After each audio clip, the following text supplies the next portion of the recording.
Every now and then, life has a way of slapping you upside the head and making you realize what your real priorities are. For example, have a look at Campbell River's youngest election campaign manager. This would be Taya, 63 days old as we speak, and I just caught you with a smile on your face because that's what baby pictures do. That's our own special kind of FaceTime. Taya here controlled the municipal campaign of our next guest. I'm Dan McLennan. This is FaceTime with Jason Price. Welcome to the show. Thank you. Jason, you're a busy guy. You're 29 years old. You're a member of the Wee Wakem Campbell River Indian Band Council. Yeah. Graduated from Carey High in class of 2000. Yeah. Studied business administration, Camosun College. Youth representative for the Union of BC Indian Chiefs. Board member for the museum at Campbell River, and most people might more recently recall you as one of 17 candidates seeking a seat on Campbell River City Council. Yeah, so it was busy times. You are a very busy guy, and you're in your second term on the band council. Yes. What made you decide, I want to run for city council? Well, since I've been in on the band council, I like to see the younger people get in there, so I got in there when I was 26 years old, and I did a 2-year term, and in those 2 years we worked on our own custom election codes. So now we do 4-year terms, and they're staggered, so there's an election every 2 years for half the seats for a 4-year term. So in my time on council there, we met with the city, I'd say once or a couple times, like one actual where everybody was in the same room, and it just didn't seem like we're getting anywhere with them. Like they weren't being very cooperative, and it just seemed like it was a slowed down process. So I thought, well, if you get different people in there, maybe something will change. So that's why I thought I'd put my name in. And I just, having my first daughter here, I thought that I'd want to see some more family-oriented stuff coming to town, like say more family-oriented things, like if you see in Langford, they have the big bowling alley and the big, right. That's what the community picked. They wanted this big bowling alley, or like more of a ice rinks, because that same ice rink's been there since I could remember, and it hasn't got any bigger. And there's a lot more kids in town now that everybody can't skate at the same time, so then if they're not doing that, then what are they doing? So it's you had the opportunity, you'd already run election campaigns at the band level, so and you've obviously seen the municipal process go on, so you went into this with your eyes open. You knew what was going to be pretty much involved in, this is what it takes to run as a candidate.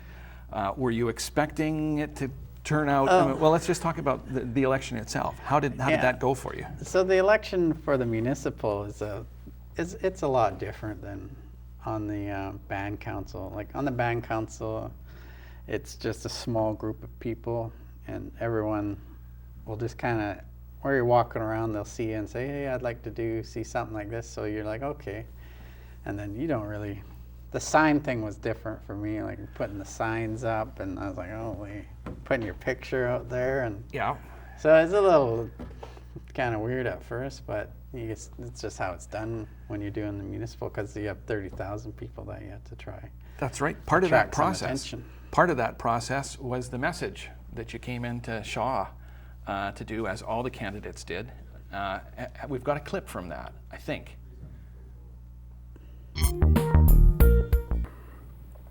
I want to be elected as councillor for the city of Campbell River because I believe Campbell River has a lot of potential, and I can work at building partnerships with the local First Nations so we can work as a team to promote Campbell River together. I also believe that we need more youth involvement in local politics because the youth are the future.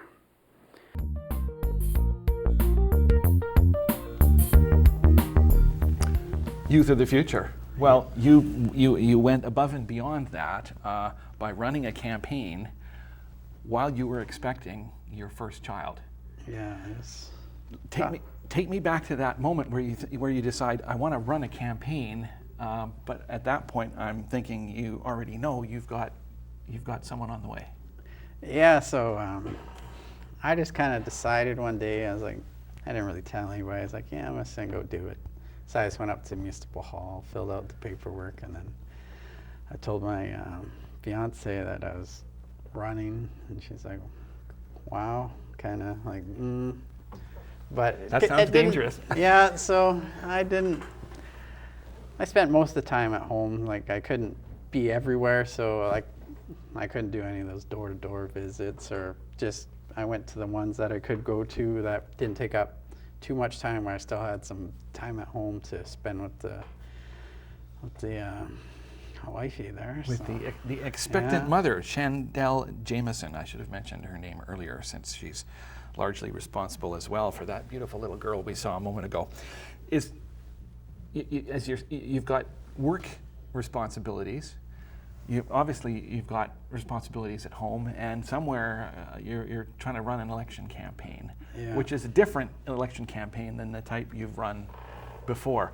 Did you feel like you were being pulled in 3 or 4 different directions at any one time? Well, mainly it's a lot of emails you get.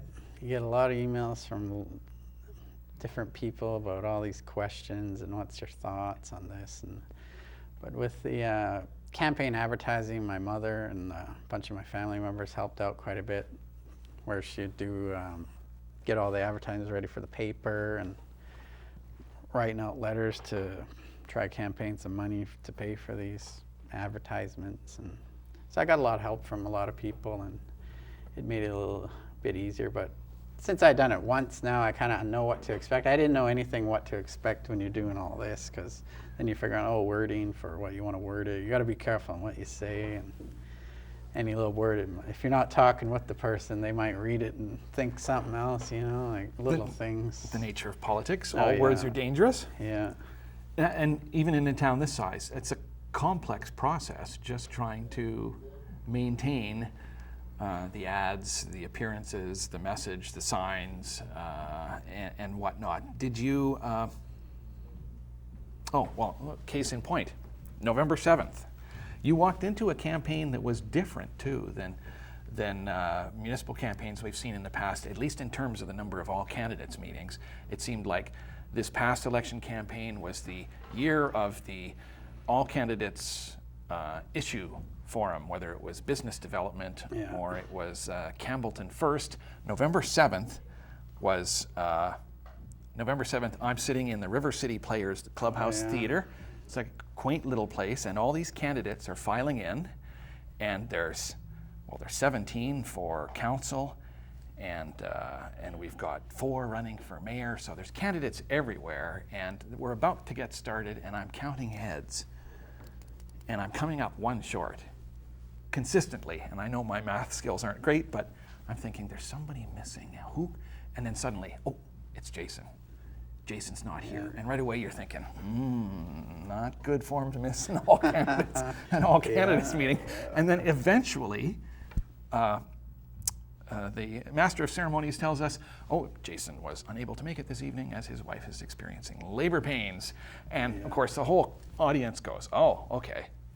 And it was a case of those priorities, right? People aren't gonna begrudge you missing an all candidates forum for that. What was that? That must have been a very interesting day for you, because you prep for these things, right? Mm-hmm. Yeah, so it's like you try. It's like, you look on the internet and you're like, how do you really know when you're going into labor? So that was like, it's both our first child. So it's like, what's happening? Is it happening now? Like, because she was due right around. She went 10 days over due, so she was due that day. Oh, I see. Oh, right. November 7th. That makes sense, because Taya was born on the 17th. Yeah, so she went 10 days overdue, so she had to be induced. So that day we're like, it's the day. Like, is this happening now? Then it's like, no, it's just false alarm. But at the time. But, we thought it was going to be something's going on. So I can't think that it was a great disappointment to you that you weren't sitting in an all candidates meeting at the time, given that expecting the birth of your first child. So that's politics and priorities, I guess we would say. You managed to get past that. As you say, though, she's born 10 days later, 2 days before Election Day. Yeah. I would assume that was pretty much the end of your campaign, right? Yeah, it was pretty much the end there, and I just stayed at the hospital. I was pretty tired. We were there for a long time because she got induced in the morning. Nothing was happening. Nothing happened until then the next day, like in the afternoon. Then she was born around 4 o'clock, 4:05, I think, to be exact. So it was a long, sleepless night. Got about an hour's sleep. Well, congratulations to you both. You had to, this being your first municipal election campaign, you had to have taken some sort of things away from that in terms of this is how it's different. Did it go kind of where you expected it to go, the issues? The turnout was not overly impressive. Yeah, I was pretty upset with the turnout there. Like, you didn't really see, like, I'd like to see more of the younger, like, people my age be in there, like, casting a ballot, because the decisions that are made today could affect them in the future. And mainly the people who were casting a ballot were my dad's or my grandma's age, so it's a big gap there, right? So, well, the demographics seem to favor the more mature voters, shall we say. Yeah, then all the people who didn't vote was just like, what, you can't really complain about anything. So, but your point is well taken too, given the speed with which municipal politics flow. The decisions that were made at a council meeting this week might not really bear fruit for a number of years down the road. And so it's best to have that voting capability when you are younger, because you might actually see the results. Yeah, so that's what I've been like, since I've been in a band council. The first year you're pretty much figuring what's going on, getting to know people, and then the second year you kind of got the hang of it. So then that's what was a weird thing. That's why we passed our own election code, because 2 years is, by the time you get something going, okay, another election here, oh my God, what if I don't get back in, you know? But if you're doing a good job, you're obviously going to get back in. So, but you need 4 years to really make something happen. But if you get, some people are like, oh, well, if you get someone who's not a good on council, it could be a hectic 4 years. So there's ups and downs to it. But what it does take out of it is what's now missing in municipal politics, and that is it takes that staggered election takes away the possibility that you could lose all your experience in one vote. Yeah. And it used to be, from a municipal point of view, they were 2-year terms, and so you were holding an election every year, every year, and one was for 3 councillors and one was for 3 councillors and a mayor. But apparently that was too expensive, because to hold an election every year. So now municipally, we do 1 election every 3 years, and you do have the real possibility that you can clean the entire slate and start afresh, which doesn't do a lot for continuity. Yeah. One of the things that came up again and again and again during this election campaign was the economy. We are in a town with an empty mill site out there. The mayors kicked it around, the candidates for mayors kicked it around, as did the candidates for council. And it seemed no matter what the all candidates forum or where the discussion was taking place, sooner or later it would always come back to jobs and development and whatnot.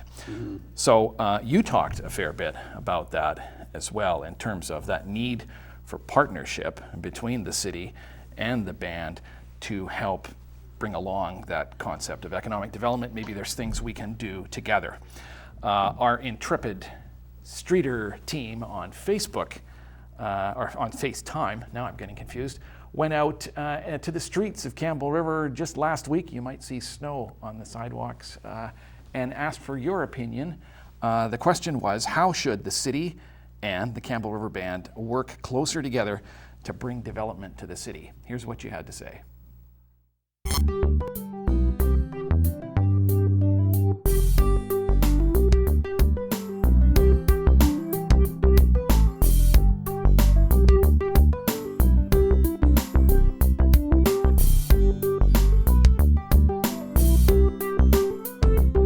Should the city and the Campbell River Indian Band work together more to bring development to the city?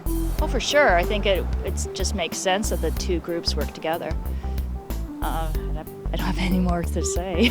Any ideas on what they could do together? Be nice to see if they could do something with that cruise ship terminal and try to make it operational somehow. Maybe it's not for cruise ships, maybe smaller cruise ships. Alternatively, maybe it just becomes more of an area for a community gathering. Like maybe that's where we should put our communities, you know, sort of a new facility for the arts or something. Maybe a nice facility. Oh, I think so. Sure, why not? You know, nothing wrong with a little bit of growth. I think it's well needed here. But yeah, why not? Any ideas on what should be brought here, maybe? Industry, I'd like to see industry, but I guess that's not gonna really happen. You know, I don't know. I'd like to see the Indian band do anything they can to develop themselves first and the city second. Yeah, they should. There's just too many fighting, so they should, the government should. I think they should work together. I don't know how much more development this city can handle because of the economy not being that good, but I think they should work together. Yes, I do. Any ideas on what could be done? I'm not an expert on that one, but I do think they should work together. Yeah, I think the more we work with the native bands, the better it is. Well, I think it is. It's a collective effort, and with the city partnering up with the band, I think it will make a difference because then they get first-hand information from the band on what they actually have to work on. So yeah, I do think it's a good idea. Well, certainly they should work together to bring development, but I think an important question is how do you define development? You know, how do you define development or progress? But certainly they should be working together. It should be a you know, together effort, without question. Any ideas of what could be done? Well, no. I mean, I have my viewpoints, but I have no answers. Should the city and the Campbell River Indian Band work together more to bring development to Campbell River? Well, I'm going to answer that question sideways, and I think my straight answer is yes, but I think they need to work together in terms of bringing spirit and soul to the village, because we've got such beautiful natural environment, and a lot of the stuff that's built and developed takes away from the soul and is in poor taste and poor aesthetics. So I think that those two groups should work together to bring soul to this city. Nice town centre, nice walkways, incorporate the natural environment into the way that they build and do it consciously. That's my answer. So lots of enthusiasm, a little bit shy on concrete ideas, but then maybe that's the nature of economic development. What are your thoughts, having seen those? If the city and the band are going to work together, you got to meet a little more often, is one of the impressions. You said you hadn't seen many meetings in the past. Over this last term, there haven't been that many, have there? Yeah, no, there was one last, I can't remember, it was up at the Quinsam Hall, where we got the Wiwakai, Hamalko, and the Campbell River Band and the city all together. And was that about a year ago? yeah, sometime, I can't remember, it was quite a while ago now, but I think with the new council and the new mayor, that we're about time to have another one. But not only working with the Campbell River Band, I think all the bands in the area, like it's not just the Campbell River Band, it's Wiwakai up the hill, they got quite a bit going on to offer. It's more highway access, you kind of, with all the cars nowadays, you know, like downtown's only designed for 1950s traffic. Now you got 2010, so you got a lot more cars on the road than back in the 50s. And indeed, the city has been somewhat divided at times as to whether or not they wanted to see development up there on the highway at the potential expense of development downtown. So it's not as though there's been a clear direction and a clear signal coming out of City Hall. And there are, of course, many different competing interests as well. We heard mention the cruise ship terminal. Is there anything new happening? With that, like the industry for the cruise ship has kind of just gone downhill, like with the, I think, something with the Alaska head tax, that all the cruise ships pulled out and they're just going to Mexico now, so. But it's figuring out some sort of idea, like, yeah, maybe using it for the smaller pocket cruise ships to do, like my thought would be if there was an industry for, like, say, you toured around Desolation Sound. Like, I used to work at the marina, and that's why all the boaters come there, is because Desolation Sound is the place to boat, snorkel, and everything. Like, what if you had a little, like, even that little nice little casino riverboat or something to cruise around up and down the inlets and That's right. check out everything. We've got one of those too, sitting out at the mill, don't we? Yeah, something. You know, if there's a need or a want for that.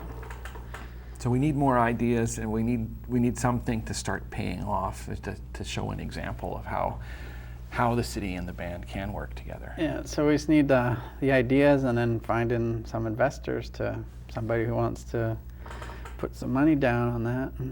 And it's obviously isn't the healthiest climate for that either. No. Now, your specialty on council right now has been your portfolio has been the land code. Can you just sort of explain to us the concept there? What exactly was the land code? So I started out with the band. I got a job as the land code coordinator, and I still do that. And then I do my council stuff. So with the land code, we're taking over land management from the Indian Affairs. So it's just all the signing offs. Like, say, if we wanted to pass a bylaw, the band council can get it already signed off, like already, and say okay. Then we have to send it away to Indian Affairs to say okay to it.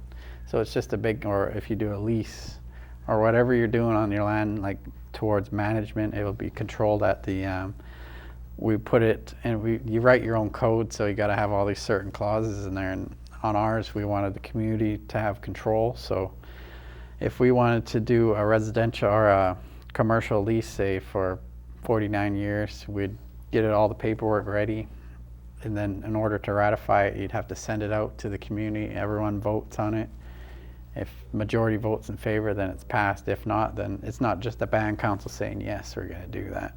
Right. So it's more community control, more, we'd have jurisdiction, and it'd make the process a lot quicker. And helping to take that glacial response time from Indian Affairs out of the equation, right? Yeah, sometimes they say it takes years, couple of years. You can knock it down to a couple weeks.